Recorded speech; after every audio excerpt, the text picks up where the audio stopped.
what's up, guys? Welcome to Finals Day of Evolution 2012. My name is gootecks. And I'm Mike Ross. And my goodness, do we have some intense matches going into the top 8 regarding Street Fighter 4 AE 2012. That's right. Let's start off with the winner's bracket.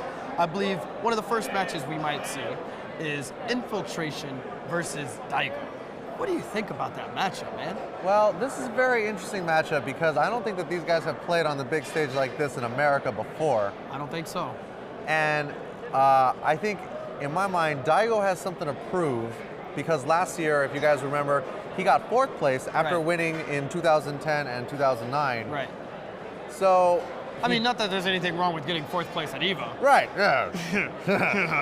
4th place, yeah, pretty respectable in my mind. I'm near winning in my book, too. So. But, you know, I mean, for someone like Daigo, you know, I mean, it's surprising that he's even here today. Right. Because, you know, one might not want to continue with life. Correct. After, after dominating so many tournaments here in America. And then falling to 4th place and losing to Punko. Right. So, you know, last year he fought Punko, also from Korea. And this year he's going to be fighting Infiltration from Korea. Now, I'll tell you one thing, is Infiltration, depending on the character he picks, is what's going to determine the outcome of that match. I know he's most famous for Akuma, but you cannot sleep on this man's Goken. His Goken is absolutely ridiculous, and I think he plays that Ryu matchup very well, because I saw them play in Korea at the LG Cup, and he took Daigo down to like the last game, last round, strictly Goken Ryu. Wow. But I'm pretty sure he stepped it up and has been practicing since then, so that'll be a great match for everybody to watch. So do you remember what happened when they played at LG Cup? Who won? Daigo won. Barely. So let's see if that happens again. Awesome. What else do we have? The next match that we have in winners is Human Bomb. Human Bomb from Sydney, Australia / Hong Kong. That's right. And he's going up against Puerto Rican Balrog. Wow. Now, I just want to say that, you know, I'm very proud, and I know you are too, for Eduardo Balrog. Why? Because this is a man who got 2nd place last year at EVO for Marvel. You know, and this year, not to put the man's business out there, but he kind of got blown up. But I think it's for the better because now he can focus on the game that brought him to fame in the first place, back in 2009. Yes, exactly. You know, when we first met Eduardo at final round, you know, everybody was sleeping on him, you know? And everybody was surprised when he made top 8 at EVO in 2009. Yeah, we're like, of course, Eduardo. We seen him play, Yeah. So, I mean, he made it in, and it's interesting because he's using Balrog, of course. Not exactly considered a high-tier character in AE 2012 by any means any longer.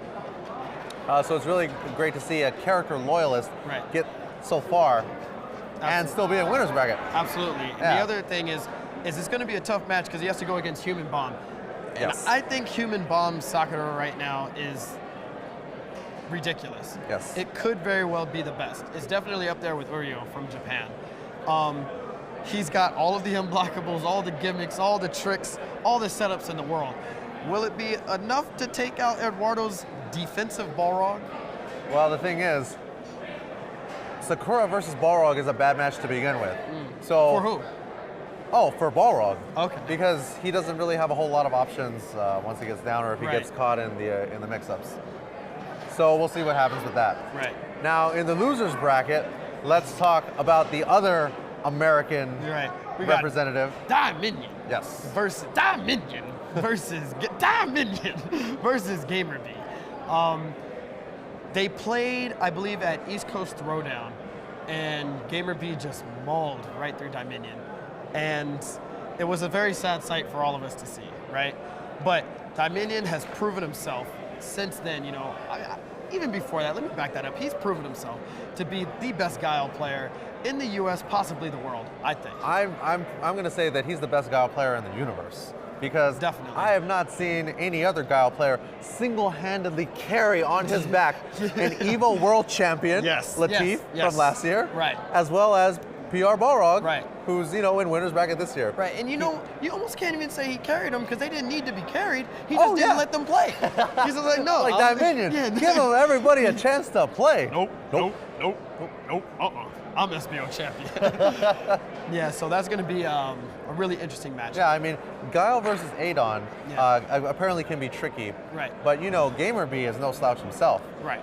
I mean, we saw the debut of Gamerbee in 2009, right. Where he was the one that eliminated Justin Wong. Yes. 2010. Excuse me, 2010. Yeah, right. And then he ran into somebody else that I know, and you know, kind of hit a brick wall. Yeah, you know, this is what happens. But you know, this year, you know, he's going up against Dominion. So Should we'll be a see. very interesting match. We know everybody from Taiwan is cheering him on. Yes. He's got a lot of fans here too. Going to be a great match. Yes. And last but not least, we have everybody's favorite player, Punko, from Korea versus Xiaohai from China. This is Xiaohai's debut here at EVO for Street Fighter 4. And he's got the best Cammy in the world. Versus Seth? Anything can happen. I feel like it's going to be one of those matches where whoever gets the first hit wins. Yeah, definitely. I mean, Punko has proven, at least, you know, last year, that he will run a train on anybody. Yes, exactly. I mean, no last year, restrictions. last year he played Daigo in top 8, of course. Yeah, and perfected. When was the last time you saw Daigo perfected? Not just, you know, but I mean on the world stage at EVO. You don't see that. Yeah. We saw Punko get first place at Shadowloo Showdown 2011. Everybody knows he's a killer. The sleeper player, though, is Xiaohai, because nobody's really seen him play, technically, until now. Right. You know, he was at Shadowloo Showdown as well, so people that were watching that got to see him there. But now he's making his debut here at EVO, and I think it's going to be one of the most exciting matches. Definitely. So now you guys have a little bit of the backstory behind Street Fighter. Let's talk about Marvel. Well, I think one of the matches that we're going to see in top 8 is Filipino champ versus Combo Fiend. Wait, that sounds familiar, Mike Ross. Yeah. It seems as though we've seen that before. We've seen Is it deja vu? We've seen this matchup a million times. And you know, everybody here loves Combo Fiend. And Filipino champ is still fighting for respect because nobody respects Phoenix players, you know, for some odd reason, even though he is the best Phoenix player in the world, without question. So who's going to win that? I say it's whoever got a good night's sleep and ate the breakfast in the morning. And worked out. Right. Said their prayers, ate their vitamins, the whole shebang. Right. Last year, just for those keeping count, Combo Fiend pulled it off against Filipino champ. So we'll see what happens this year. Right. And in the other winner's side, we're going to see Infrit versus Flocker.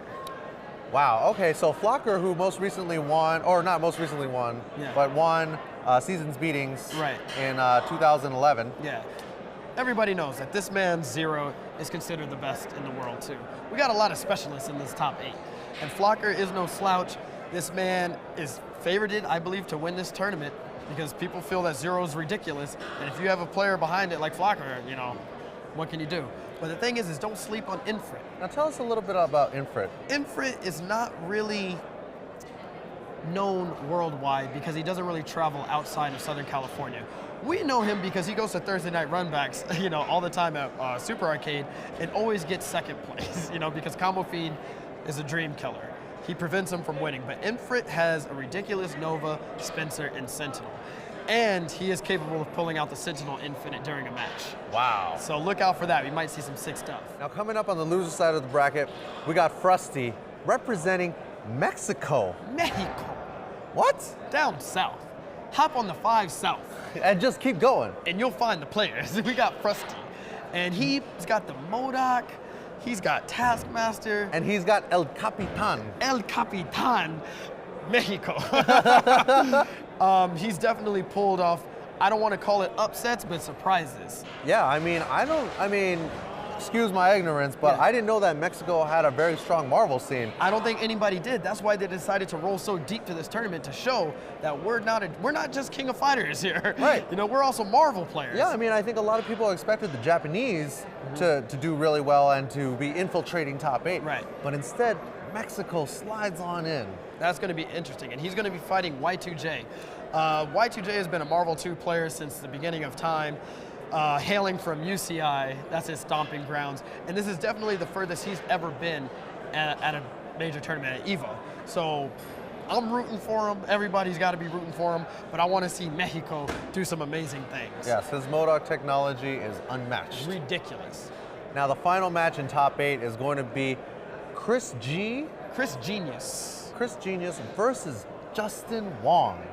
That matchup is going to be too sick because those are both two players that were favored to win this tournament. Yes. I don't know what's going to happen. I'm afraid to watch it. I'm not going to watch it. So what I'm going to do is I'm going to go to the other room. I'll watch it from the stream room. Okay, I'm going to be with the other spectators watching it. I might even go back home and be a stream monster just to watch it because it's going to be too hype here. I don't know if I can handle that. The roof is coming off. Oh, yeah. I mean, Chris G has been dominating on the East Coast with that Morgan runaway technology, putting down the obstacle course. Right.